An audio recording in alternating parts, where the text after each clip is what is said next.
So, is the Senate Minority Leader right? Is the Democratic Party out of touch with ordinary Americans? According to a brand new Fox News Opinion Dynamics poll, 51% of interested voters are putting their trust in Republicans. So what can Democrats do to turn this around? Joining us for a fair and balanced debate, Democratic strategist and former special assistant to President Clinton, Richard Socarides. And David Winston is here. He's a Republican strategist and former director of planning for House Speaker Newt Gingrich. Gentlemen, thanks so much. Richard, let's start with you. What's up with your guys? I'm wondering here, because for a long time we heard all the Democrats call the Republicans the party of no. Now the Republicans have come out with a pledge for America, and the Democrats have gone home without passing any bill on the tax cuts. Who's the party of no now? Well, the good news for the Democrats is there's a lot of time before the election, and the situation is extremely fluid.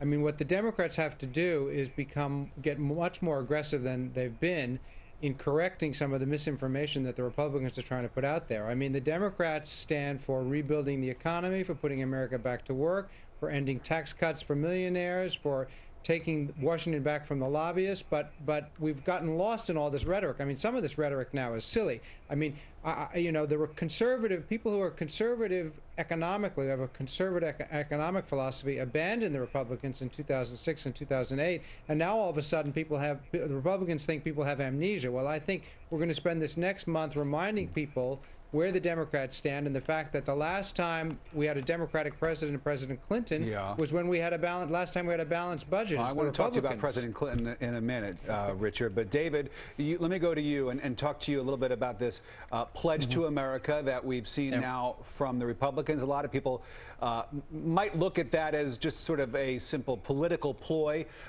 You know, here we are a month out before Election Day, and there was a poll in the Wall Street Journal this week that showed on a generic ballot that support for the Republicans over the Democrats is shrinking. What was a 9-point lead is now a 3-point lead. Why can't the Republicans seal the deal?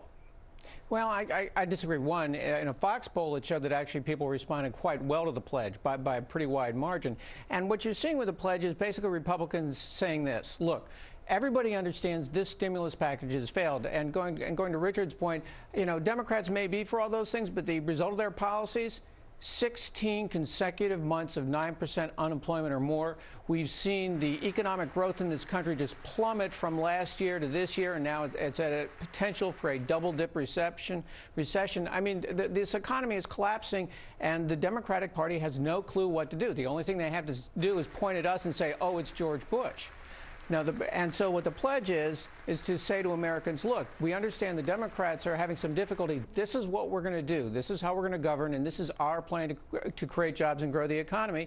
And you can contrast the two plans, a center-left approach versus a center-right approach. Yeah. Richard, let me go back to those tax cuts real fast. I mean, I was surprised that the Democrats didn't try to get a vote before heading home to campaign for the midterms, to sort of put the Republicans' feet to the fire and maybe force them to vote for a tax cut that wouldn't include everybody, as the Republicans wanted, but would include those earning less than $250,000. Actually would include that portion of the income for everybody across the board, just to be specific. But it would have been politically popular. We have a brand new Fox News poll that shows that people would have been in favor of that. 44% would have been in favor of keeping the tax cuts and letting them expire, rather, for the highest earners, and 40% keeping them for everybody else. Are you surprised? Why didn't they have a vote on this before they went home, Richard? Well, I'm not really surprised. I think the American people know exactly where these two parties stand. The Republican Party are for extending a broad range of tax cuts for millionaires and hedge fund managers,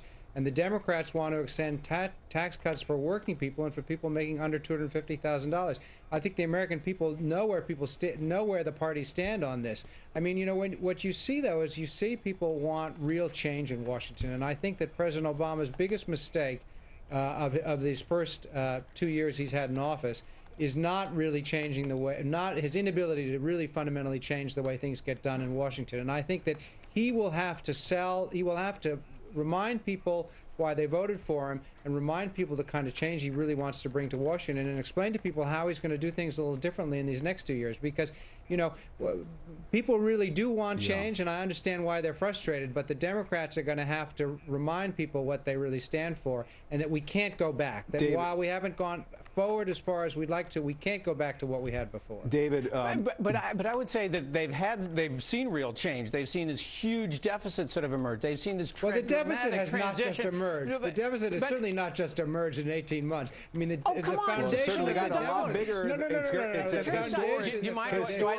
Do I David, go ahead. Okay. No, I mean, we've seen this huge change, and what has it produced? Again, going back to 16 months of 9% unemployment. But here's the other thing. The reason it didn't come up for a vote is because those tax increases are going to end up covering 50% of small business income if what President Obama has goes not through. Small business people. 50% of small business income will be covered by that, and get taxed. Right? Of course you dispute it because it makes your policy look bad. Why wouldn't you dispute that?